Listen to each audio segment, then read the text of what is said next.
Pemirsa kembali lagi di MNC News Now bersama saya Aprilia Putri. Anggaran pemilu 2024 sudah disepakati oleh DPR dan pemerintah. Nominalnya tidak tanggung-tanggung naik 3 kali lipat sebesar 76 triliun rupiah. Anggaran pemilu 2024 disepakati sebesar 76 triliun rupiah. Nominal ini merupakan hasil tim konsinyering antara Komisi 2 DPR dan Komisi Pemilihan Umum atau KPU. Ketua KPU Hashim Asyari mengatakan usulan anggaran ini dibagi dalam 2 kategori, yakni anggaran kegiatan tahapan sebesar 82,71% senilai 63 triliun rupiah dan anggaran kegiatan dukungan dengan persentase 17,29% atau senilai 13 triliun rupiah. Rincian anggaran diturunkan dalam kategori pelaksanaan yang bervariasi, namun jumlah paling fantastis terletak pada pemutakhiran dan data pemilih yang menghabiskan dana 6 triliun rupiah. Sementara itu, kenaikan terbesar dalam anggaran pemilu juga meliputi honor petugas ad hoc, nilainya mencapai 3 kali lipat dari pemilu 2019. Sempat terjadi perdebatan terkait besaran honor yang akan diterima, namun Komisi 2 DPR bersama pemerintah dan KPU akhirnya mencapai kesepakatan dengan pertimbangan inflasi yang berdampak pada perekonomian. Ketua KPU Hashim Asyari menegaskan petugas badan ad hoc sendiri berjumlah besar. Kelompok PPK 36.000, PPS 260.000, dan KPPS lebih dari 5 juta orang petugas.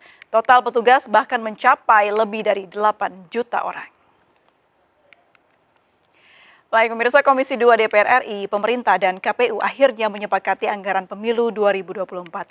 Anggaran sebesar 76 triliun rupiah ini dianggap sesuai dengan situasi dan kondisi perekonomian Indonesia yang terimbas pandemi COVID-19. Namun sebagian pihak mempertanyakan transparansi dan tempat gunanya nominal tersebut dalam pelaksanaan pesta demokrasi yang akan berlangsung 2 tahun lagi. Kita bahas sore ini bersama anggota Komisi 2 DPR RI, Bang Rifki Karsyayuda. Selamat sore Bang Rifki, apa kabar? Selamat sore, Assalamualaikum, kabar baik. Waalaikumsalam warahmatullahi wabarakatuh. Terima kasih sudah bergabung bersama kami di MNC News Now.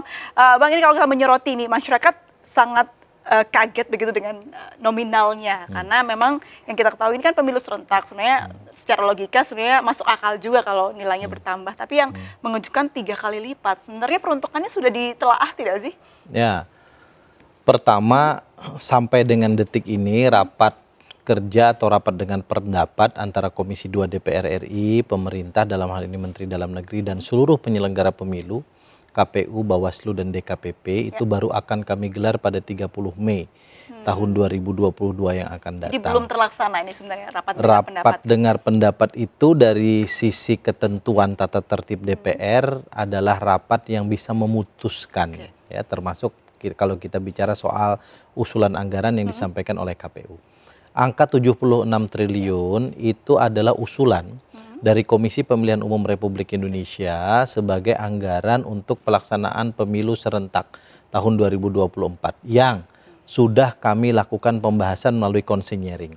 Konsinyering sendiri itu adalah forum semi formal untuk melakukan brainstorming, memecahkan beberapa kebuntuan isu-isu strategis yang selama ini belum mendapatkan kesepahaman baik di antara kami, antar fraksi di DPR, pemerintah maupun penyelenggara pemilu.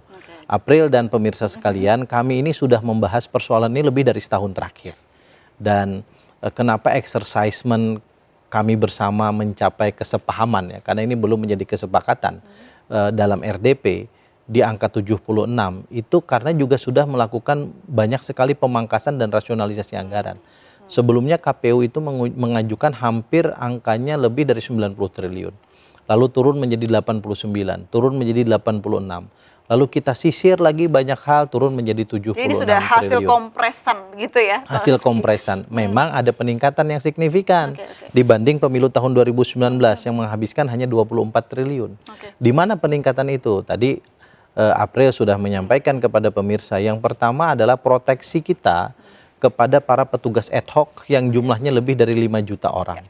Saya ambilkan contoh ya, petugas di tingkat TPS yang kita sebut dengan KPPS. Mereka bekerja 32 hari, mulai dari pendataan, kemudian nanti menyampaikan undangan, melaksanakan tugas di TPS, itu honornya hanya Rp500.000. Sekarang akan kita naikkan menjadi Rp1.500.000. Itu sudah termasuk asuransi kesehatan kah? Asuransi kesehatan tidak termasuk di dalamnya. Soal asuransi kesehatan ini kita terbentur pada beberapa regulasi karena mereka bersifat ad hoc, maka tentu nanti harus ada komunikasi lebih intens antara KPU, Bawaslu dengan Kementerian Keuangan gitu. Tapi berdasarkan pengalaman yang lalu ada hampir 200 petugas TPS yang meninggal pada tahun 2019, pemerintah komit memberikan uang duka ya, yang mungkin bentuknya bukan asuransi tetapi dana yang digelontorkan oleh pemerintah sebagai bentuk empati ya, dan penghargaan atas musibah yang semua kita tidak menginginkan itu gitu. Jadi itu yang paling besar anggarannya. Kenapa naik 3 kali lipat? Yang kedua, anggaran itu naik karena kita masih memitigasi tahun 2024 itu kalau ada pandemi COVID-19. Karena itu proteksi terhadap sektor kesehatan, baik itu APD maupun yang lain-lain masih disediakan dari anggaran itu. Pertanyaannya, kalau nanti udah nggak pandemi, ya tentu anggarannya nggak dipakai, sehingga tidak 76 lagi akan ada pemangkasan. Yang ketiga, angka yang juga cukup besar adalah infrastruktur. KPU itu rata-rata di seluruh kabupaten kota kantornya dipinjemin, sebagian nyewa, dan banyak yang nggak manusiawi. Karena itu mulai dari tahun ini, tahun depan 2024 kita cicil agar kemudian juga bisa dibangun. Ada alternatif lain, kalau kemudian pembangunannya misalnya kita mintakan kepada Pemda, karena itu regulasinya sedang kita atur. Nah kalau ini bisa ditangani oleh Pemda, Provinsi, Kabupaten, Bisa Kota, mengurangi lagi ya? jauh sekali, sekitar 14 triliun angkanya akan terkurangi gitu.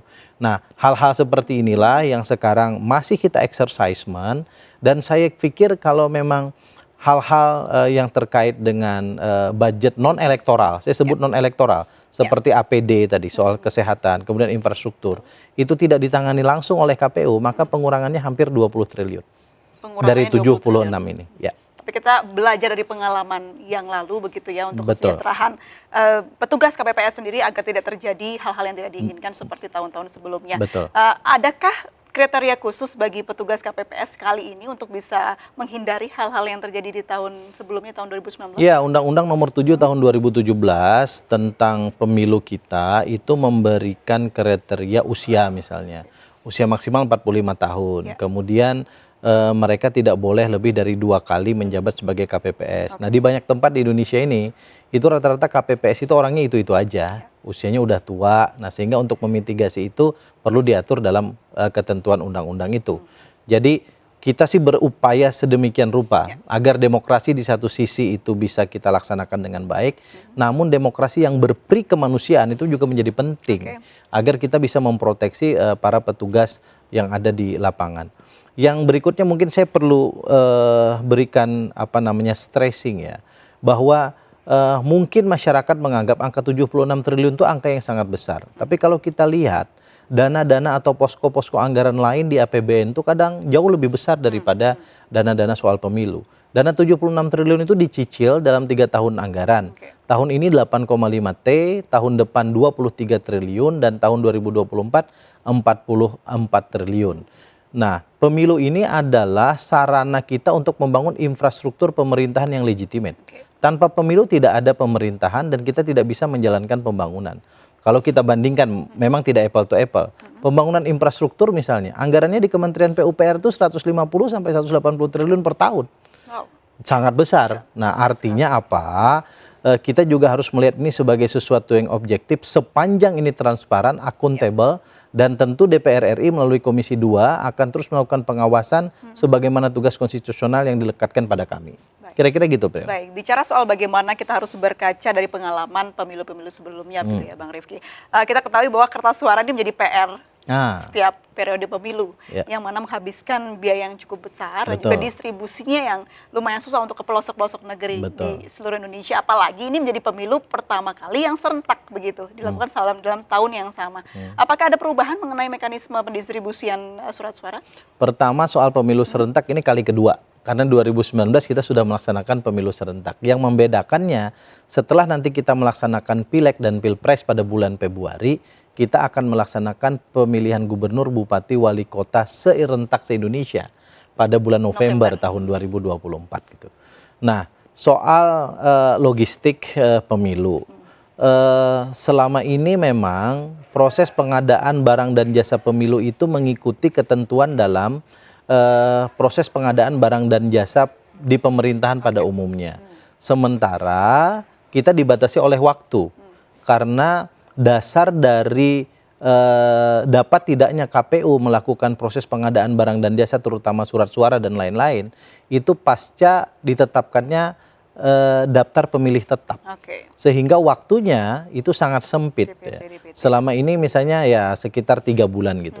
Dan itu korelatif dengan waktu masa kampanye. Nah, kami di Komisi 2 menginginkan masa kampanye jauh lebih pendek tahun 2024. Nah, karena itu juga proses pengadaan barang dan jasanya harus dibikin lebih sederhana, lebih mudah, tapi tetap akuntabel dan transparan.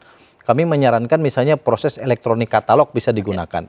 Yang kedua, pencetakan yang selama ini adanya cuma di Jakarta, itu mestinya bisa didistribusikan di banyak tempat di Indonesia. Sehingga antara pencetakan dengan distribusi surat suara ke tingkat TPS tidak jauh dan tidak memakan waktu yang lama termasuk energi yang besar gitu. Nah, hal-hal ini saat ini kami exercisement, kami lakukan pencermatan dengan sangat serius dan insya Allah sebelum 14 Juni tahun 2022 Komisi 2 DPR RI bersama penyelenggara pemilu KPU Bawaslu akan menetapkan peraturan KPU dan peraturan Bawaslu sebagai dasar dari hadirnya tahapan pemilu tahun 2024. Baik, segala sesuatunya sudah disiapkan lebih baik dari dipikirkan bagaimana honor dari anggota KPPS begitu ya, Bang Rifki ya, dan juga tadi ya asuransi kesehatan yang meskipun dalam masa ya pembicaraan untuk bisa diberikan kepada para petugas KPPS ini, tapi juga yang perlu diperhatikan lagi bagaimana mekanisme dari pemilihan serentak ini yang dilakukan di tahun yang sama bisa berjalan dengan lancar dan sesuai dengan tujuannya begitu. Namun kita harus jeda terlebih dahulu ini. Baik. Tetap bersama kami pemirsa di MNC News.